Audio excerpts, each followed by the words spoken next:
안녕하세요, 리치노마드입니다. 안녕하세요라는 인사가 좀 민망할 수밖에 없는 현재 주식시장 상황인데요. 국장이야 늘 그러했다라는 핑계를 댈 수도 있겠지만 미장도 지금 확 빠지고 있는 상황이어서 좀 당황스럽습니다. 일단 FOMC에서 금리 인하를 이번에도 하긴 했는데 분위기가 지금 매파적으로 바뀌면서 내년에 두 차례 인하 정도, 0.5% 정도 인하하지 않을까 하는 점도표들이 나와서 시장을 꽁꽁 얼어붙게 만들고 있습니다. 어떻게 보면 미장 같은 경우는 엄청나게 올랐었는데 조정이 필요했던 시장의 이유를 좀 제공한 게 아닌가 하는 생각도 들고, 또 한편으로는 이제 이번 사이클이 끝나는 거 아니야? 라고 하는 살짝 두려움이 느껴질 정도로 분위기가 갑자기 바뀌었습니다. 너무너무 끝도 없이 가던데 말이죠. 근데 또 이 또한 주식시장에 늘 나타나던 것들인데, 이 조정의 어떤 기간이 얼마나 길 것인가, 깊이가 얼마나 깊을 것인가가 관건인 거지, 조정은 분명히 필요했던 것 같거든요. 여태까지는 뭐 하루 이틀 조정받고 바로 올라가고 막 이랬었는데, 이제 그거에 너무 익숙하다 보니까 이런 조정이 좀 낯선데요. 이게 이제 얼마나 갈 건지는 조금 더 지켜봐야 될 것 같습니다. 이번 달에도 코스피와 코스닥은 여전히 마이너스인데, 지금 S&P 500이 이번 달 들어서 마이너스가 돼버렸거든요. 이제 FOMC 이후에 지금 낙폭이 커져서 그런데, 그래도 나스닥은 12월로 봐서는 아직 플러스. 이제 다우가 5.7%나 지금 하락폭을 보이고 있어서, 지금 이제 미장도 당연히 좀 조정의 기미가 꽤 많이 들기운 것 같습니다. 특히나 다우는 1970년 이후에 최대 낙폭을 기록했다는 둥, 10일 연속 마이너스라는 둥, 굉장히 좀 부정적인 지표들이 한두 가지씩 나오고 있어서 좀 긴장을 해야 되는 시점인 것 같긴 하고요. 시장은 이렇고 이제 내게 어떻게 될지가 중요한데, 일단 그것보다는 내년 시장을 이제 어떻게 할 건지, 올해도 지금 거의 열흘밖에 안 남았기 때문에 거래일로 따져서는 더 조금밖에 안 남았잖아요. 제가 요즘 자산운용사 세미나에 좀 여기저기 다녀보고 있는 중인데요. 일단은 기본적인 견해는 비슷한 것 같습니다. 25년에도 당분간은 미국 주도의 상황이 유지될 거다라는 얘기는 거의 비슷하고요. 여러분들도 잘 아시는 대로.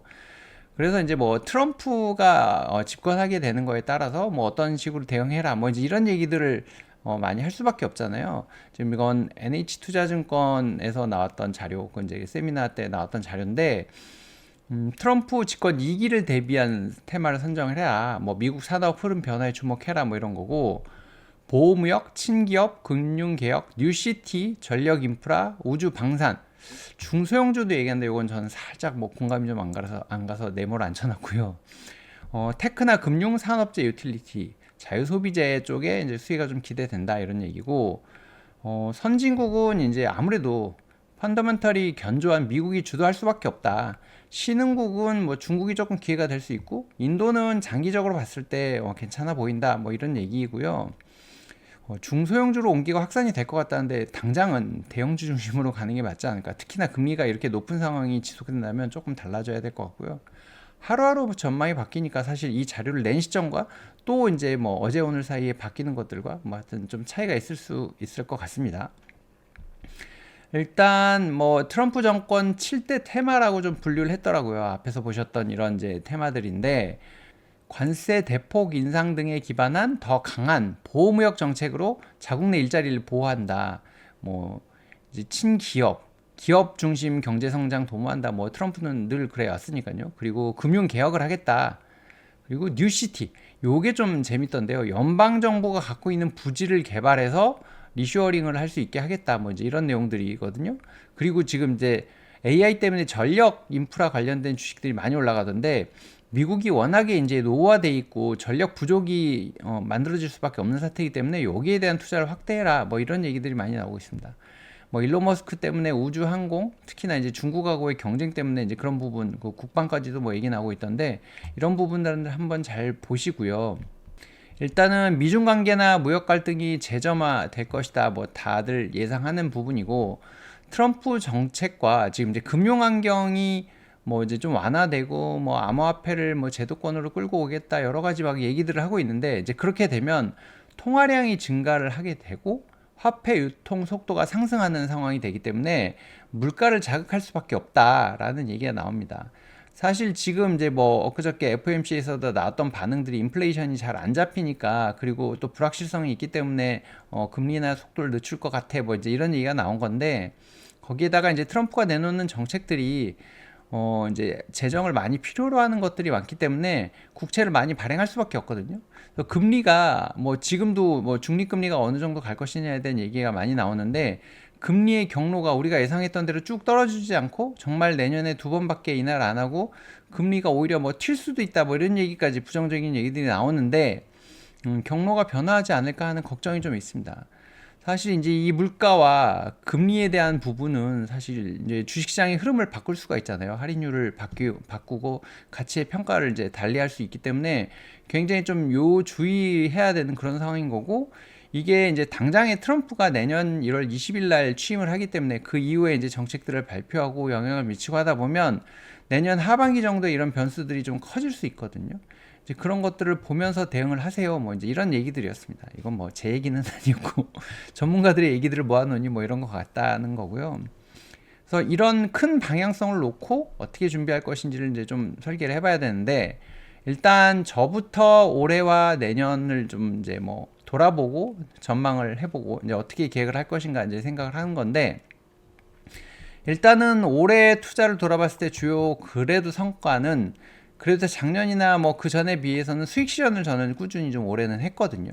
그래서 현금을 좀 확보하는 작업들을 했습니다. 예전에 돈 벌어놓고 찾지도 못하고 다시 다 꼬라박고 뭐 이런 상황들을 겪었기 때문에 올해는 그래도 수익 실현을 좀 했던 게 지금 와서 보니까 굉장히 잘했던 것 같고, 이제 대출을 활용해서 투자를 했던 것들도 많이 축소를 했거든요. 이제 현금화를 해서 축소를 해버렸고, 그리고 이제 좀 점점 어려운 장이 만들어지는 것 같아서 제가 실력이 부족한 부분도 있지만, 그래서 배당금을 월 배당금을 많이 늘려놨거든요. 그래서 일단은 이걸로 버티고 있자라고 할 수 있는 그런 상황이 만들어지게끔 해놨고, 그리고 어찌됐든 등 떠밀려서라도 미국 비중이 조금 그래도 늘어난 부분, 그리고 한동안은 포트폴리오 내에 종목이 너무 많아서 제대로 관리도 안 됐는데 지금 종목 개수도 확 축소를 해서 제가 발빠르게 움직일 수 있게끔은 구조는 이제 점점 짜여져 가는 것 같습니다.